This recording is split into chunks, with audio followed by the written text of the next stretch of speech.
আপনারা যারা বেকারি থেকে অস্বাস্থ্যকর কেক কিনেন 250 টাকা দিয়ে, তারা কি জানেন 250 টাকা দিয়ে আপনারা নামি দামি ব্র্যান্ডের 10টা কেক বানাইতে পারবেন বাসাতে। এই কেকগুলা বানাইতে না কোনো ওভেনের দরকার পড়বে, না কোনো ইলেকট্রনিক বিটারের দরকার পড়বে। আপনারা চুলাতেই এই কেকগুলা বানাইতে পারবেন এবং কাঁটা চামচ ইউজ করে বানাইতে পারবেন। বাচ্চারা যদি জন্মদিনে কেকের জন্য বায়না ধরে, তাহলে আর হুটহাট করে বেকারিতে যেয়ে অস্বাস্থ্যকর পরিবেশের কেক কিনতে হবে না, বাসাতেই আপনারা এরকম কেক বানাইতে পারবেন। খুবই ইজি প্রসেস। আমার রেসিপিটা শুধু সেম টু সেম ফলো করবেন, দেখবেন যে আপনারা অনেক ভালো কেক বানাতে পারবেন। তো প্রথমে আমি রুম টেম্পারেচারে থাকা 2টা ডিম নিয়েছি। ফ্রিজে যদি ডিম থাকে তাহলে 1 ঘন্টা আগে ফ্রিজ থেকে বের করে রুম টেম্পারেচারে এনে তারপর এই কেকের কাজ শুরু করবেন। ফ্রিজে ঠান্ডা ডিম দিয়ে কিন্তু ফোম তেমন ভালো হবে না।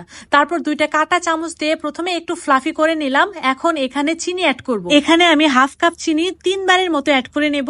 একটু একটু করে কাঁটা চামচ দিয়ে ভালোভাবে ফেটিয়ে নেব। তারপরে আবারও চিনি বিট করে নেব। এরকম ভাবে চিনি দিতে দিতে দেখবেন যে এটা অনেকখানি ফ্লাফি হয়ে যাবে।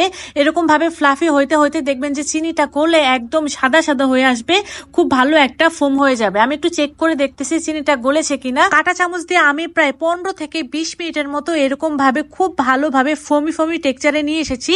চিনিটা না গলা পর্যন্ত এটাকে আমি খুব ভালো মতো এরকম ভাবে ফেটিয়ে যাচ্ছিলাম। চিনিটা গলে প্রপার যখন সাদা হয়ে যাবে তখন এর ভেতরে দিয়ে দিয়েছি ডিমের যে 2টা কুসুম ছিল, ওই 2টা কুসুম, এবং দিয়ে দিয়েছি হচ্ছে গিয়ে ভ্যানিলা এসেন্স। যেহেতু এটা আমি ভ্যানিলা কেক বানাবো তাই ভ্যানিলা এসেন্স দিয়েছি।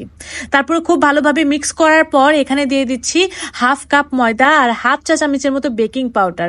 আর 1/2 কাপ ময়দা 1/2 চা চামচের বেকিং পাউডার এখানে আমি 2 বারে চেলে তারপর অ্যাড করতেছি। আর এটাকে খুবই আলতো ভাবে মেশাতে হবে। ভিডিও বড় হয়ে যাচ্ছে, তার জন্য আমি ফাস্ট ফরওয়ার্ড দেখাচ্ছি।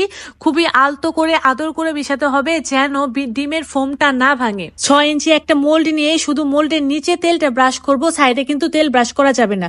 আর স্পঞ্জ কেকে কিন্তু কোনো প্রকার তেল ইউজ করা হয় না, যেহেতু এটা আমি স্পঞ্জ কেক বানাচ্ছি। এটা কিন্তু এমনিতেই ফ্লাফি হবে, কোনো প্রকার তেল ইউজ করা যাবে না। অনেকেই আমাকে কোশ্চেন করেন যে আপু তেল ইউজ কেন করলেন না। কেক যেহেতু বার্থডে কেক সুগার সিরাপ দিয়ে করতে হয়, তার জন্য এখানে কোনো প্রকার তেল ইউজ না করলেও চলে। আর এখন এটাকে আমি একটা হাঁড়িতে বেক করতে দিয়ে দিয়েছি। দেখতেই পাচ্ছেন হাঁড়িটাকে আমি 2টা ঢাকনা দিয়ে ঢেকে দিয়েছিলাম যেন উপরে খুব সুন্দর একটা কালার আসে। দেখতেই পাচ্ছেন 20 মিনিট পর একদম খুব সুন্দর একটা কালার চলে এসেছে, মাশাআল্লাহ। উপরে সিলভারের ঢাকনা দেওয়ার কারণে কিন্তু এই সুন্দর একটা কালার এসেছে। আর আমার চুলার আঁচ ছিল মিডিয়াম আছে। এখন আসি মূল কথায়, 250 টাকা দিয়ে আপনারা কিভাবে 10টা কেক বানাবেন। এই যে দেখতে পাচ্ছেন হুইপ ক্রিম, এই হুইপ ক্রিমটা আমি মাত্র 250 টাকা দিয়ে কিনেছি। আর সব থেকে টেস্টি হুইপ ক্রিম হইতেছে গিয়ে এটা। আর এই হুইপ ক্রিম দিয়ে আপনারা 10টার মতো কেক ডেকোরেশন করতে পারবেন লিটারেলি। আর এটা ডিপ ফ্রিজে 1 বছরের মতো সংরক্ষণ করা যায়। আমার মতো যদি হালকা ডেকোরেশন করেন তাহলে এই ক্রিম দিয়ে আপনারা 10টা কেক ডেকোরেশন করতে পারবেন একদম সিম্পল ভাবে। যাই হোক, দেখতে পাচ্ছেন এখানে আমি 1/2 কাপের বেশি নিয়ে নিয়েছি একটু হুইপ ক্রিম। আর এটাকেও আমি খুব ভালোভাবে কাঁটা চামচ দিয়ে প্রায় 15 থেকে 20 মিনিটের মতো এভাবে নাড়িয়ে নিয়েছি। নাড়তে নাড়তেই দেখবেন যে এটা একদম ফোমি ফোমি একদম ফ্লাফি ফ্লাফি হয়ে যাবে আর ক্রিমে রূপান্তর হবে। ভাই এইটা তৈরি করতে না কোনো প্রকার ইলেকট্রনিক বিটার লাগে না, বিশ্বাস করে। আমি কেক বানাই আজকে প্রায় 5 বছর থেকে, আমি কেকের ক্লাসও নিয়েছি। সো যারা আমাকে বলেন যে আপু আপনি ইলেকট্রনিক বিটার দিয়ে বিট করে তারপরে আমাদের দেখাচ্ছেন, তাদেরকে বলি ভাই আমি কখনোই আমার ভিডিওতে মিথ্যা কথা বলি না। আমার যে স্টুডেন্ট আছে তারাও কিন্তু প্রথমে বিটার কিনে না, তারাও কিন্তু তাদেরকেও আমি এভাবে শিখাই। তারা কাঁটা চামচ কিংবা হ্যান্ড উইক্স দিয়ে এভাবেই কেকগুলা বানাই, বিশ্বাস করেন, এবং পারফেক্ট ভাবে বানাই। এর আগে আমি একটা ক্রিম ছাড়া কেকের রেসিপি দিয়েছিলাম, সেটা প্রায় 6 মিলিয়নের মতো ভিউ হয়েছে। আর ওইখানে প্রায় শত আপুরা রেসিপিটা ট্রাই করেছে এবং সাকসেসও হয়েছে।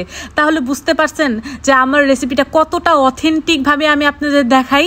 জাস্ট চোখ বন্ধ করে আমার রেসিপিটা হুবহু ফলো করবেন, দেখবেন যে আপনারা পারফেক্ট ভাবে কেক বানাতে পারবেন। যাই হোক, কেকটা যেহেতু আমি একদম অল্প ক্রিম দিয়ে বানাবো, তার জন্য সিম্পল একটা ডেকোরেশন করে নিলাম। প্রথমে কেকের স্লাইস দিয়ে তারপর উপরে সুগার সিরাপ দিয়ে দিয়েছিলাম। অবশ্যই সুগার সিরাপ দিবেন, যেহেতু আমরা এই কেকে কোনো প্রকার তেল ইউজ করিনি, তাই সুগার সিরাপটা দিতেই হবে। 1/2 কাপ পানিতে 2 টেবিল চামচ পরিমাণ চিনি দিয়ে খুব ভালোভাবে মিশিয়ে নিলে কিন্তু সুগার সিরাপটা হয়ে যাবে। উপরে সুগার সিরাপ দিয়ে তারপর খুব ভালোভাবে ক্রিম দিয়ে ডেকোরেশনটা করে নিয়েছিলাম। আর এই কেকের আমি 3টা স্লাইস করেছিলাম।